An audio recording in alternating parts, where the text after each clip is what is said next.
सुरुमा कोरिया आउने बेलामा चाहिँ महिनामा 1.5 लाख रुपियाँ कमाइ हुन्छ। वाह! अब त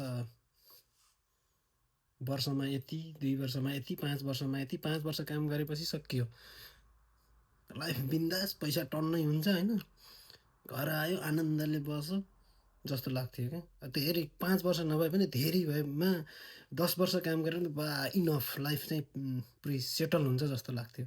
तर अहिले आएर 12-15 वर्ष भइसक्दा पनि अब घर जान मन छ, उमेर सकियो, परिवारहरूसँग यति लामो समय टाढा भयो, छोराछोरी हुर्केर कत्रा भइसके होइन। तर अब घर जानु पैसाले रोकेको छ, पैसा छैन साथमा, खल्तीमा पैसा छैन, घरमा ब्यालेन्स छैन। लाइफ त सोचे जस्तो हुने रहन्छ।